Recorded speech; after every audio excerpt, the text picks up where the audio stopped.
So we are on the Stena Britannica ferry right now, leaving Hoek van Holland in the Netherlands and heading over to Harwich in England. So we are driving from the Netherlands to England. The car is here on this ferry with us. This ferry is really cool. It's like a mini cruise ship, which is really exciting.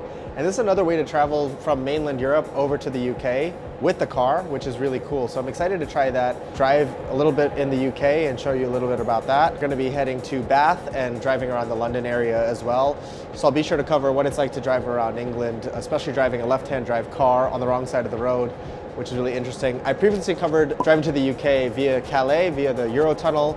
We're going to be coming back that way, but today we're actually heading there via the ferry from the Netherlands. So really cool, it's a shorter drive, so let's jump into it.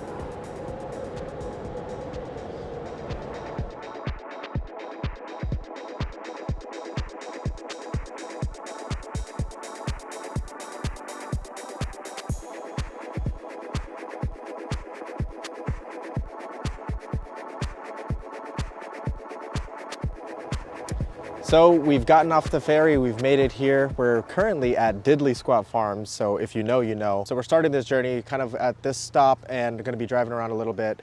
Did some driving this morning. The ferry was a super cool experience. I would definitely recommend it. Very easy, very seamless, and yeah, it's been nice driving around so far. There are some things I'll come back to later in this video about driving in the UK that I find kind of strange or interesting, but so far it's been a good experience. So let's continue the drive around here and make our way to Bath.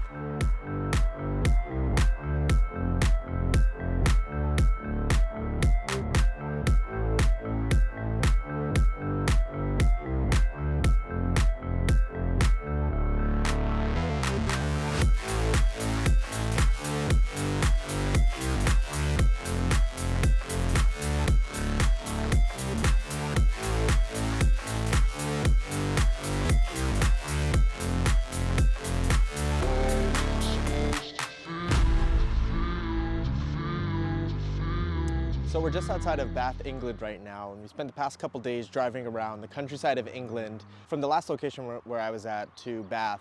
And it was really nice driving around some countryside roads in England, some A roads, some B roads. I'll cover all of that in a bit more detail, but it's really cool to be driving on the other side of the road with a left-hand drive car. Another interesting challenge that I think is quite doable if you kind of pay attention and you kind of get used to it and don't really think twice about it.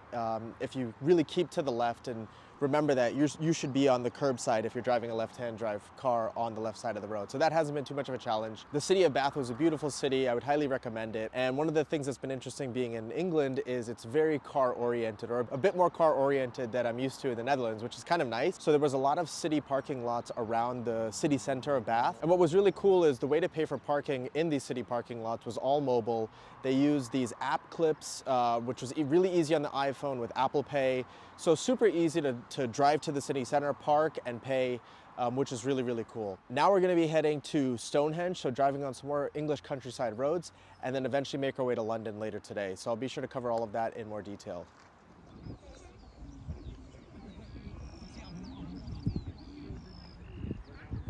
Traffic jam to see Stonehenge from the road. So we're just wrapping up at Stonehenge. We drove here through some country roads from Bath just before heading back towards London. And this was one of the reasons why we wanted to drive here, was because it's nice to have our own car and kind of explore on our own timetable. We don't have to rely on buses or trains and, you know, kind of rely on public transportation. We can kind of explore at our own pace. So it's been really nice to just be able to take the car and go and even see some historic sites as part of this trip. So that's been really cool. So now we're going to jump back in the car and head towards London.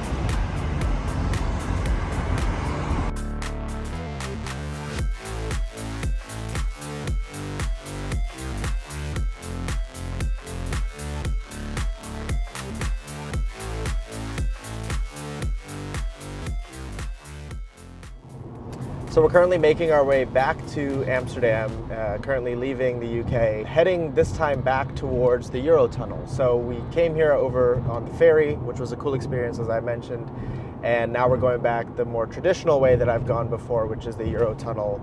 But I want to talk a little bit about what it's been like to drive around England over the past few days here.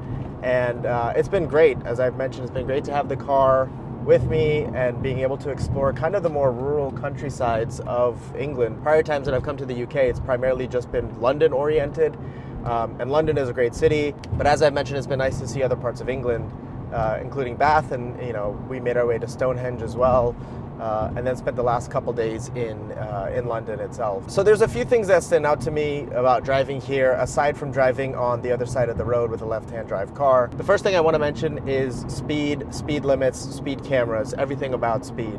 So aside from the fact that the United Kingdom uses miles per hour, that's not the interesting thing for me. What's been interesting are the speed limits on motorways, A roads, B roads, and even in built-up areas and in the city. So right now I'm on a motorway, and the speed limit, which is, I believe, the national speed limit, is 70 miles per hour, about 110 kilometers an hour, which is good, nothing wrong with that. What's been interesting is on some of the smaller B roads and A roads, I could be getting them mixed up, but what's been interesting on those smaller roads is the speed limits have also been either 60 or 70 miles per hour. And in some cases, the single lane road, one lane in each direction, which to me felt quite fast, especially some of the roads were quite narrow, and it was a pretty high speed limit for some of those roads. And even some of the smaller roads that kind of go through some of the farmland that we saw barely could fit two cars, and officially the speed limit is 60 miles per hour, but you wouldn't dare drive that speed, especially considering at some point, you're basically mirror to mirror with some other cars. So that's been interesting to see. In terms of speed limits in built-up areas, I know the standard used to be 30 miles per hour. I still saw 30 miles per hour, which is about 50 kilometers per hour in some areas. But I notice now the City of London is actually making that 20 miles per hour around the city, which I don't mind. It's actually safer, a bit quieter, and easier to actually drive through London a little bit, as crazy as driving through London is. Yeah, it seems like 20 miles per hour is becoming the new norm for built-up areas, but I still saw 30 miles per hour, which I always thought 30 miles per hour through some of the smaller towns and built-up areas was actually quite fast, because in places like the Netherlands, when you drive through similar areas, it's usually 30 kilometers per hour. Which is similar to 20 miles per hour. So those slower speed limits actually kind of make sense to me. But I think one of the problems is in the City of London, where they're actually enforcing this 20 miles per hour speed limit with the use of a lot of speed cameras. The roads are still designed in such a way that it allows for drivers to potentially go faster speeds because they're still quite wide. It's also mixed with cyclists and buses and taxis. So it makes a bit of a chaotic situation. Of course, 20 miles per hour definitely helps, but the road is designed in such a way that people could drive faster, and some people do when there's not a speed camera around. So that's something that I think still needs to be addressed, where the road really needs to be designed for the speed to force drivers to drive that speed limit, which actually is safer, and I actually agree with. Speaking of speed cameras, I think the UK loves speed cameras. I know these were technically invented in the Netherlands by the Dutch, but there have been so many speed cameras here. Average speed cameras, point-in-time speed cameras, warnings of speed cameras, real warnings and fake warnings as well, where I've seen signs where there's no speed cameras. I think it's safe to say don't chance it with speeding in the UK, because there are speed cameras all over, even more than I've seen in France, Italy, Germany, etc. In the cities, on the motorways, on the A roads, all of the roads that I've driven on have had speed cameras. So yeah, it's really, really strict about speeding, which isn't necessarily a bad thing, but just something to pay attention to if you're going to be driving around here. The next thing is roundabouts. You can't come to the United Kingdom without talking about roundabouts. Roundabouts exist here in all shapes and sizes, small ones, big ones, large junctions and intersections, and that's the ones I want to talk about. The large junction, roundabout, intersection things, they're confusing. I never know which lane to go in. The road markings are terrible to even figure out which is a lane, which lane goes to which road, which exit you need to take. The navigation systems, aren't always accurate in the way that they just depict where you are. So I find those really challenging to drive, especially when you're on the other side, sitting on the left-hand drive car and trying to navigate these roundabouts and trying to switch lanes in the middle of them. It's a bit of a chaotic and stressful situation. So I'm always paying extra attention when driving through those junction-style roundabouts. Normal roundabouts are actually okay. Even sitting on this side of the car, it's not too bad looking out that window, but it's those junction style roundabouts that are just crazy and chaotic that take some getting used to, that I'm not fully used to yet. So that's pretty much it. Those were some of the interesting things I found about driving around England and the UK over the past few days. Pretty nice to be able to come here by car. It's really quite accessible with the ferries and the Eurotunnel. Definitely look forward to coming back and exploring other parts of the UK by car.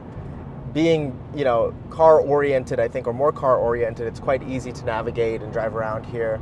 So definitely look forward to doing that again. So now we're making our way to the Eurotunnel. On the other side, we'll arrive in Calais in the main continent and then make our way back to Amsterdam. But let me know what you think in the comments below. Do you find the roundabout situation or the speed camera situation as interesting and challenging? Let me know what you think in the comments below. And until the next time, thanks so much for watching.